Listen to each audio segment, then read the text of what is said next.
my lane fast, call it high speed. I've been working hard, yeah, I've been working nightly. If you think you'll win, not likely. I be taking shots, yeah, cold-blooded, icy. Watching numbers grow is what I call sightseeing. In the front row, run it up when they hype me. The following grows, they know how to ignite me. Call me CEO, I've been running shit right, see. And I ain't playing games, I create my own lane, making pleasure out of pain, turning losses into... What is up, Steeler Nation? It's game day. Pittsburgh Steelers will be taking on the Cleveland Browns in First Energy Field in Cleveland, Ohio, here in about a little bit over an hour. I'm excited about this game. This is a huge test. This is a opportunity for the Pittsburgh Steelers to go 2-0 in the division and to maintain first place in the division, a division that's going to be tough. Right now, this is the ramp-up part of the schedule, so to speak. It's a little bit easier. It's going to get a lot tougher in here in the next few weeks. So these games now, this one, the next one against the New York Jets, are extremely important. Pittsburgh Steelers need to go in there and get a win. I'm Daniel J. This is State of the Steelers, and welcome to the pregame show, where we talk about the upcoming game. And today's game is the Pittsburgh Steelers versus Cleveland, the Cleveland Browns. And so I want to thank everybody that's in the live chat going on right now. Please let me know if you guys can hear me correctly. Hit that like button. And don't forget that subscribe button. We're giving away a couple of tickets to a Steelers game, to the Steelers versus Vegas Raiders game later on this year. Those tickets will be announced on October 30th at the post-game show of the Steelers versus Eagles game. First thing you got to do is hit the subscribe button to get entered. Let's say hello to some of the early on-goers in the live chat. How's it going, Tom Walker? Here we go, Steelers. Got Daredevil, Humberto. He says, Vladimir Putin just demanded that the Pittsburgh Steelers fire Mike Tomlin or he's sending the nukes. That's funny. Michael Malley. We have Sean Downey. Thank you. Letting me know if everything's sounding good. Michael Malley says, this is the game. Canada and Mitch open it up and dominate. We'll be rinse and repeat. Yeah, I was thinking about tweeting out at 7:04 Central, 8:04 Eastern. Everybody collectively chant Kenny Pickett, Kenny, so that Mike Tomlin can hear it. I thought that would have been funny, but I was like, yeah, maybe not. And so with that being said, let's get into this show. Pittsburgh Steelers have a pretty big task up in front of them. The Cleveland Browns are a team that loves to run, have two options at running back. You have Kareem Hunt and you have Nick Chubb. Two running backs, in my opinion, that can give the Pittsburgh Steelers some issues, especially in front seven that is without TJ Watt. However, I'm not sure if you guys had seen, I think I retweeted it, but TJ Watt was out there doing some pregame warm-ups, stretching, and things of that nature. He's looking good. I think he's on pace to come back maybe around that 6-week area versus the 8 weeks. Get back sooner than later. He looked good out there working out. But the Steelers have to, attest to this running game. A running game that has averaged, I think, around 200 yards each game for the last couple of games. And with that said, our Steelers defense has kind of not struggled this year so much against the run, but has had an issue or a history of having problems against the run. And it's not like the Cleveland Browns are playing teams that are attacking or expecting the Cleveland Browns to be passing. Deshaun Watson is still suspended, will be suspended for the next 9 games or so. And so the teams playing the Cleveland Browns are packing in the box. They're expecting the run and a heavy dosage of the run. And yet the Cleveland Browns are still able to produce on the running very proficiently. And so I think that's going to be the matchup.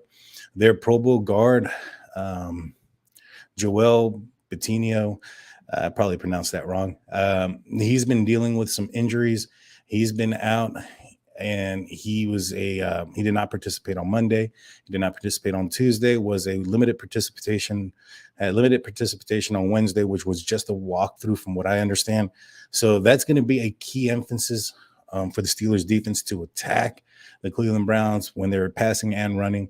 I expect the Cam Hayward and Larry Ogunjobi to be rotating against Bitonio.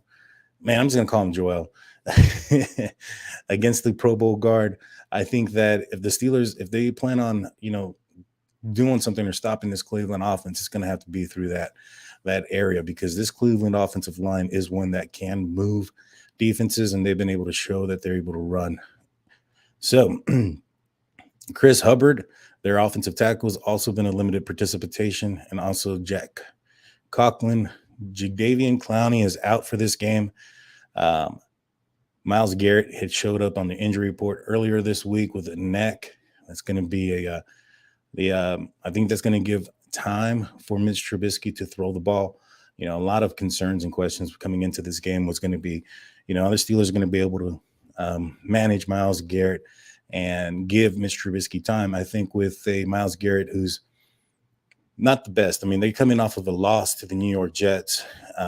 It was a painful loss on their end, and one that took a lot out of them. It seems that they all came out either injured or very sore and tired. So that being said, this is going to be a good opportunity for the Steelers and for Dan Moore to neutralize Myles Garrett. He's been able to do that in the past, mainly because when the Steelers have played against the Cleveland Browns, Myles Garrett hasn't been 100%. However, you're out there, you still got to perform, and Dan Moore did well last year against him. I expect him to do the same this year. Najee Harris is coming in. He's healthy. He didn't pop up on the injury report whatsoever. So I'm expecting him to take another step. When we went back and you look back at the years where Le'Veon Bell didn't participate because of contract issues early on in training camp and in preseason, those years starting off, he didn't have the best of games in the first couple. It took about 3-4 games for him to get going and becoming the Le'Veon Bell that we were used to and accustomed to seeing. I think that might be the situation here. Najee Harris missed most of training camp and preseason due to a lingering Lisfranc sprain injury in his foot. So he did come out looking a little bit slower in the first game, had a little bit more burst in the second game. I anticipate that to increase as the year progresses and his health increases. And as he gets accustomed to the speed of the game, he missed a lot of time. He was injured on the first day of padded practice and didn't participate in padded practices or anything until the last preseason game. And so him getting back accustomed to it and getting in the field for the game and getting his vision down in line. There's a lot of talk and controversy. In fact, I even put out a video saying, hey, we need to talk about Najee Harris's vision here. Again, like I said in that video, it's early in the season. I think he's going to progress. I think his vision's going to catch up. The game's going to slow down for him. We just need, to give him some time to get accustomed. He missed a lot of time during the offseason and preseason. He's going to be all right. He's going to be okay. And so I think this is going to be a close game. I had predicted that the Cleveland Browns would win this game by a score of 16-13. I think that if the Steelers offense, I think that that's going to end up being the score of the game in my prediction. If Mitch Trubisky ends up finishing this game, if Kenny Pickett is pulled into this game at any point outside of maybe trash time, like if he's actually given an opportunity, let's say at least a half, I see the Steelers winning this game 21 to about 16, 24-16, somewhere around there. But I think the main difference here is going to be the quarterback. I know there's been a lot of talk out there, and in my opinion, it's a lot of protection of their quarterback, stating that it is Matt Canada who's at fault for the failures of the offense. I'm not too sure about that. I think that when you look at the All-22 and you're seeing a quarterback who has had a history of not having the best vision down the field and checking down and not being so accurate, do the same things here that he's done in the past, I'm not sure that it's going to be on the offensive coordinator. I think they're trying to protect him a little bit, in hopes that he comes along. It is very early in the season. I was watching an interview with Mike Tomlin where he said that he was going to execute patience when it came to the backup quarterback position, which included if we're going to see Kenny Pickett. So they're alluding that we're probably not. However, if the Steelers were anticipating or thinking about putting Kenny Pickett in, I don't anticipate them tipping their hat off and telling the opposing team, hey, there's a chance we're going to put in Kenny Pickett. I think they're going to tell them, no, we're going to play Mitch and have a surprise role, not allow the other team to practice or prepare for a Kenny Pickett style offense. But when it comes to Mitch Trubisky, I'm concerned. I'm very concerned with what I'm seeing. I think that he's his vision is a huge issue. There's been times where he's looking down the field, and this goes back into the preseason. I had broken down some film on the All 22 against the Detroit Lions game where he's looking at a guy at the sticks on a third down, staring straight at him, and still chooses to throw the dump ball, even though the receiver, which was Sims at the time, was wide open at the sticks on a third down play. It just, those things don't make sense to me. The fact that he's running out of bounds, taking 2-yard loss or sacks in consecutive games going back to preseason is a huge concern for me. And so, those are not things that can be brought up or dialed up by Matt Canada. And if you're making those decisions, if the decision that you're making is that you're going to run out of bounds while being chased out of the pocket and you have the ability to throw the ball away, and especially in the last game where the situation is that time's running out, you're trying to get in position to score maybe a field goal before the half, and your decision is to run towards the sideline and take a sack, I think that, if I was the offensive coordinator, I wouldn't trust that kind of decision maker to change the plays that I'm calling either. So I wouldn't be surprised if they're handcuffing Mitch Trubisky or limiting him based on the decision making that he's shown while under pressure or in the highlight or the big spotlight moments. And in those moments, if you have a kid or a guy that's doing this and showing these type of tendencies, in my opinion, it's time you put in the rookie. In my opinion, if you have a quarterback who's playing like a rookie, might as well play the rookie. And let's see what Kenny Pickett has. I understand that. I guess there's a narrative out there that you don't want to put him behind this offensive line. However, this offensive line has done amazing when it comes to pass protecting. And when it comes to the running game, I think Najee Harris's rust has played a big issue as to why the Steelers aren't running the ball more effectively. I think that that's going to come around once Najee and the speed of the game comes down to Najee and Najee gets back acclimated to the speed of the game, so to speak. And I'm not worried about him because we've seen him take care of business and do things with a horrible offensive line. But this offensive line that's working a little bit better and better as a unit as well, I think that once the speed catches up to him or once he catches up to the speed of the game, I think Najee's going to be fine. Mitch Trubisky, on the other hand, he hasn't shown much. I mean, he had a Pro Bowl year, his second year in the league. But since then, once there's been tape on him and the NFL teams have seen what kind of quarterback he is, seen his tendencies, see where he's goes, he's been a mediocre to poor quarterback, in my opinion. And with this championship style or championship quality defense, I think you're wasting it on a quarterback like Mr. Trubisky at this point. I'll be honest, I didn't like the pickup in the offseason. I thought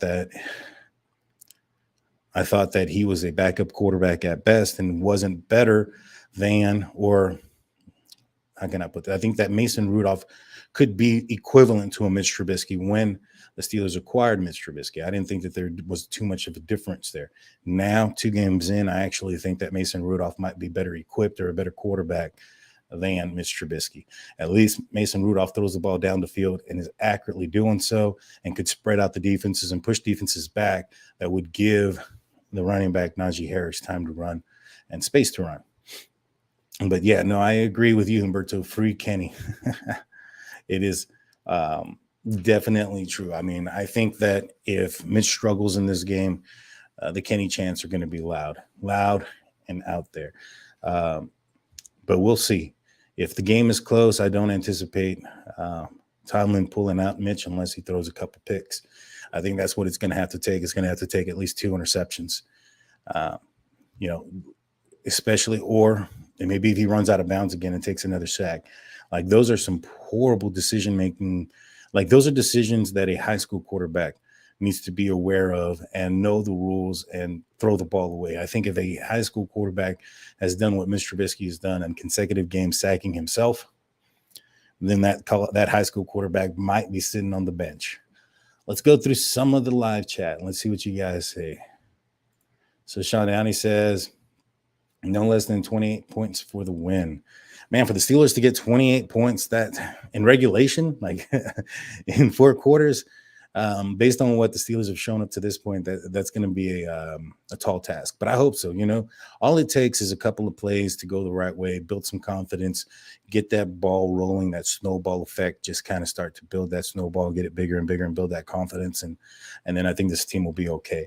There's been times where Ben Roethlisberger has been rusty in the early on season of the game of the season and then turns it around. Now, I'm not saying Mitch Trubisky can do that. He's not, in my opinion, shown that's the type of quarterback he is. But, it's possible. Let's see. Hey, what's going on, Mark? I caught your show earlier, too, on Steelers Nation Australia. Mark is also part of the we have a new podcast called the Unofficial Steelers Podcast. It's with myself, Mark from Steelers Nation Australia, and Nathan Hines from In Hindsight. We are a merry-go-round style podcast where we rotate where the podcast is going to be. So this upcoming Saturday is going to be on Nathan's channel, In Hindsight, and then on Tuesday it's going to come back on my channel. You have to sub to all three so that way you don't miss an episode. Let's see. Steeler fan is in the building. So Tom goes, would like to see Mitch play well, really would, but if not, we have two backups that can give it a try. Yeah, I agree. We do have two backups that are well capable of entering this and managing this style of offense and the players that are around it better than Mitch Trubisky.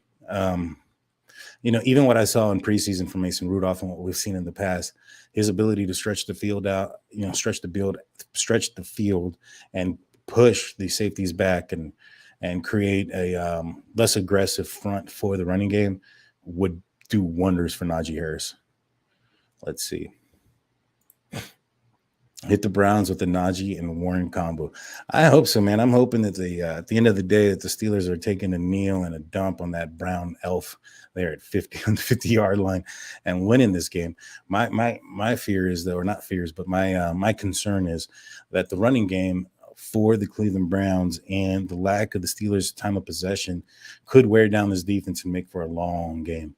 That's my huge concern right there. What the Pittsburgh Steelers need to do is stop the run and make Jacoby Brissett beat them with the pass. They have some options. They got Peoples-Jones. They got Amari Cooper. Their tight end is okay. They're pretty good. But at the end of the day, Jacoby Brissett is not the kind of quarterback that's going to slice and dice you. He's not the kind of quarterback that's going to beat you, take over games and beat you. So the Steelers need to make them one-dimensional. However, in order to do that, they need to possess the ball as well. The Pittsburgh Steelers do. And that way that the defense isn't on the field just constantly having to stop Nick Chubb and Kareem Hunt. If the Steelers can do that, then that's the formula for success. But if they can't maintain the offense, maintain time of possession, I can see this being a very long game for the Pittsburgh Steelers. Let's see. Oh, wow. So Humberto says, I heard on the radio 30 to 40 mile per hour winds at the game tonight.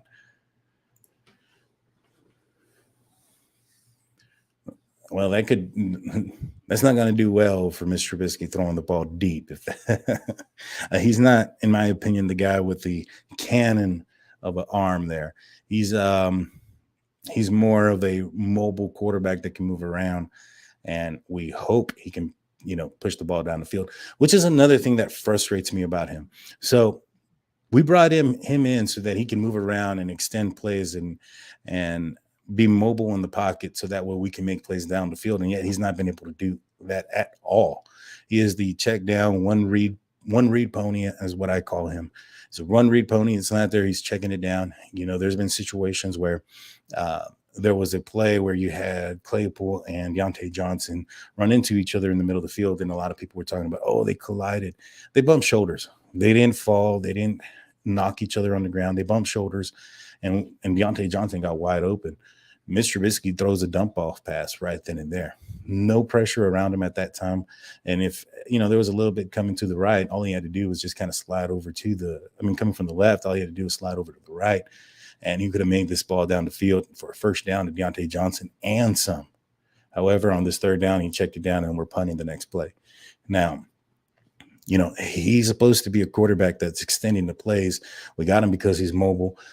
Tomlin had been talking about having a mobile quarterback for the extension of play, so that way we're not having to throw the ball. The Pittsburgh Steelers aren't having to throw the ball in under 3 seconds. Yet it's the same old that we saw with Ben Roethlisberger. This is not the quarterback that the Steelers got him, or they didn't get him for this. This is not the style of offense that they were anticipating when they got Mitch Trubisky, or at least I wasn't anticipating it. Sean Downey goes, stop the run, get the ball in open spaces to our playmakers on O. I completely agree. George George Pickens is open quite a bit. And Mitch Trubisky, when he throws to him, it's like, I don't know if he's purposely throwing it in places that are very difficult or uncatchable, or if that's just his accuracy, because it is wildly bad, in my opinion. And if we had a more accurate quarterback down the field with these weapons, man, Najee would be eating all day in the run as well. It'd be a pick your poison. What do you want to do? You want to cover deep? We'll throw over the middle with Pat Freiermuth. We'll go through the outside and underneath with Deontay, or run the ball down your throat. And if you want to, crowd it up, we'll go over the top with Claypool and George Pickens. And so, but we need a quarterback that can threaten that. Right now, the Steelers don't, and teams are going to continue to play this style of defense that is going to stop the run and try to make Mitch Trubisky beat the opposing team. If you were if Mitch Trubisky was the quarterback of the opposition, and that was the team you were playing that week, you would want to make that team one-dimensional and make Mitch Trubisky beat you. Well, that's how these teams are going to attack the Pittsburgh Steelers. They're going to try to make Mitch Trubisky beat them. And unfortunately, right now, either he's handcuffed by his own limitations or by Matt Canada, but it's not happening. It's not working, and something else needs to be done, in my opinion. Steeler fan says, put Mason in. He would do a lot better than Mitch. I agree with Steelers Nation Australia on that one as well. Let's see. Humberto goes, if it's that windy, that favors the running game. That does favor the running game, but that does not favor the Steelers, because the running game has been poor at best this year. The offensive line has done a little bit better. I'm not saying there's wide holes for Najee to run through. His vision, and he's been a little bit rusty. Hopefully they can turn a corner. Right now, like I mentioned before, the Cleveland Browns up front, Clowney's out. Myles Garrett has been dealing with a neck injury. Could be an opportunity to push and make some ground and move the trenches, so to speak.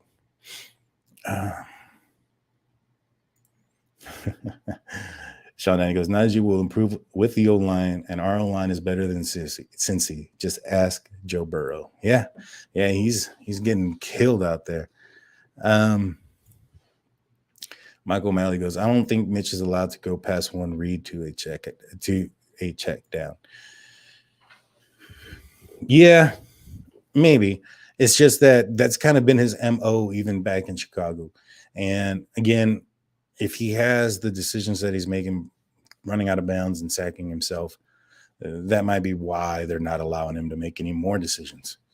He may not be the best decision maker. He might be one of those guys you have to tell what to do, and he's going to perform it and do it exactly the way you say it. Let's see. Mitch apparently just likes stats, and his stat is a stat. No, yeah. Valera Vitalo. Sorry if I butchered your name. I can wait. I think she meant I can't wait. I can't wait either. Let's see. Tom goes, Najee's been missing some open holes in the last 2 games. I know he's better than that. Yeah, and it goes down again to like him missing a huge part of the off-season preparation, huge part of the training camp. Him coming in, he did look a lot better, in my opinion, in the second game versus the first game. He looked more explosive, looked more like bounce. His speed was a little bit back. And he'd been dealing more so with an injury. He got injured in the first game against Cincinnati where he was bent backwards. So as he heals and gets better, I think that burst is going to come back. That rust is going to shake off. I think he's going to be fine. It's just might be a little bit longer than we hope or anticipate. Let's see.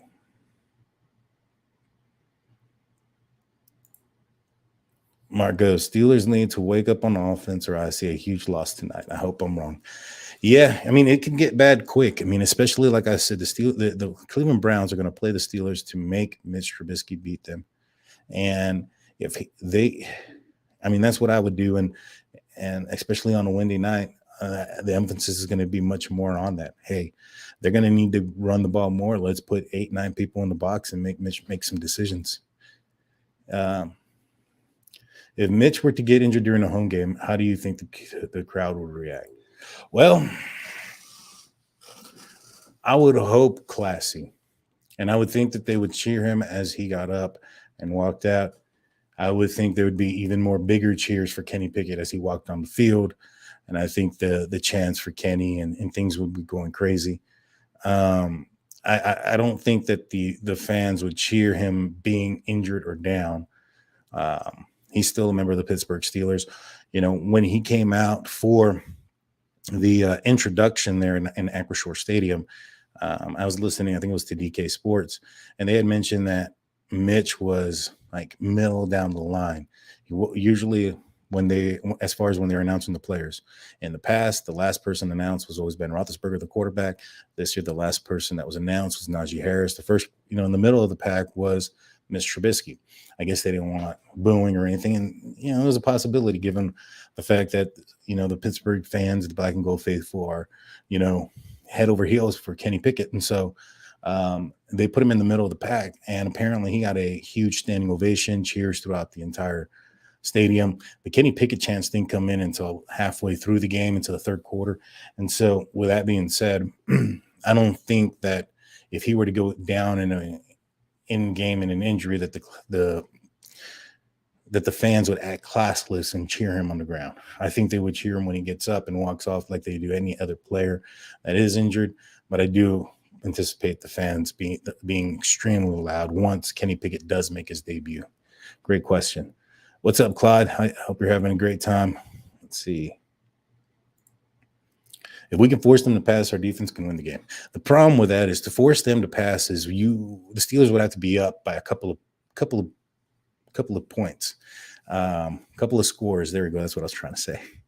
I think they'd have to be up by about 10, 14, and then that would make the Cleveland Browns one-dimensional. Just stopping the run. They're going to continue to try until they're forced to pass, because that's the strength of their offense at this point. Great question, or great comment. Let's see. Mark goes, don't wish injury, and I hope our crowd had respect. For sure. The Browns are going to come out running because of what happened with the Patriots running the ball. Viper 7290 says, yeah. I mean, at the end of the game, the Patriots did run the timeout and they ran the ball down, and the Steelers looked like they were helpless. It reminded me of the time that the Leonard Fournette against the Jacksonville Jaguars, and the Steelers couldn't stop the run that day. It was frustrating, to say the least. Let me see. Hey, here we go. Show in the building. How you going? How you doing, Devin? I know he was out at the game this past game in Acrisure Stadium. I assure you, and I think he was amongst the many that were yelling, Kenny, Kenny, Kenny. Let's see. Oh, man. I'm going to scroll through these. There's quite a bit more than I thought. Hey, we have a new person. Mr. Malibu. By chance, when you looked at the last game, did you notice it took our receivers at least 3 to 6 seconds to get open when they ran deep routes? Not saying Mitch didn't miss chances, but the scheme had his number. Well, it wasn't just those passes down the field, 20, 15 yards that are the question. It's also the ones that are anywhere between the 10 to 15 yards.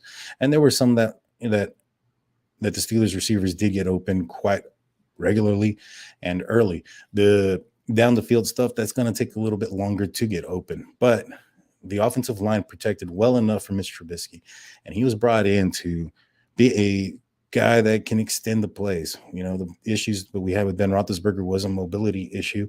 Mike Tomlin came out in press conferences many times last season and spoke about that and stated that it was going to be an emphasis this season in the quarterback position to extend the plays, and he's not doing that either. But, at the end of the day, I'm not saying that some of the concepts or the plays that he's given aren't in his favor.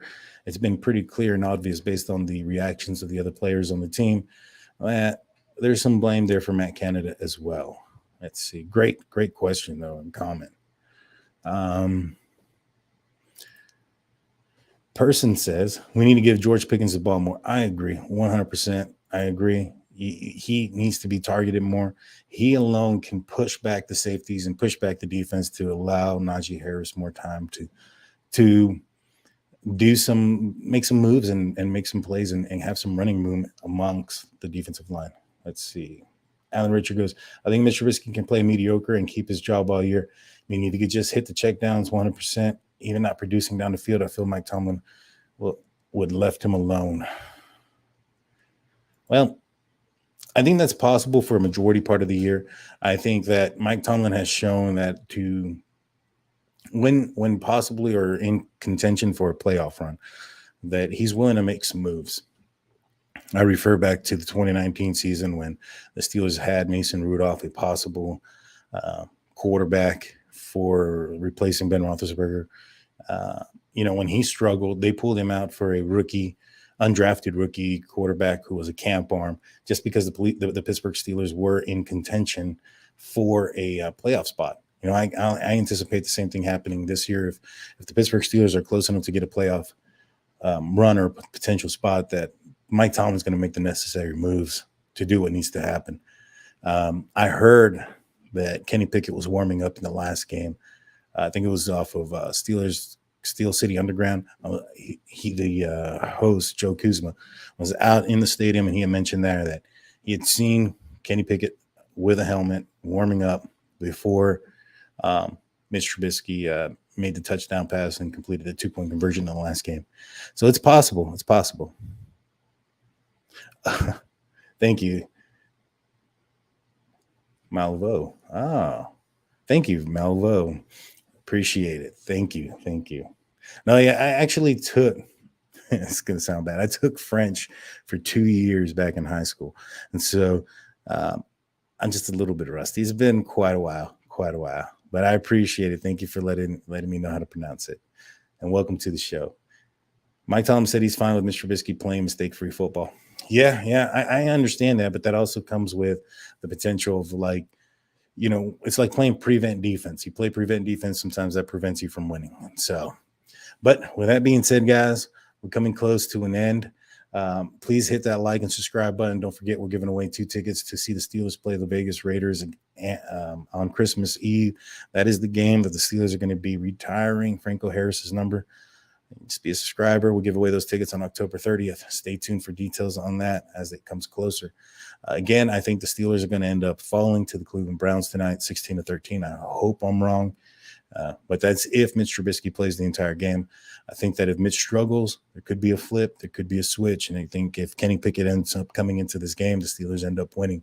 That is my difference and key factor of this game as far as what would happen if they Steelers put in Kenny or not. I think Kenny Pickett can give the Steelers at least 17 points a game, 20 points a game. I think Mitch Trubisky struggling to get 20 points a game is concerning. And so, but with that being said, guys, I want to thank everybody coming on. I'll be back on after the game, a little bit later, probably after the post game.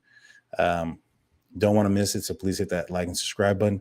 That being said, guys, I'm Daniel J. This is State of the Steelers. See you later. Peace.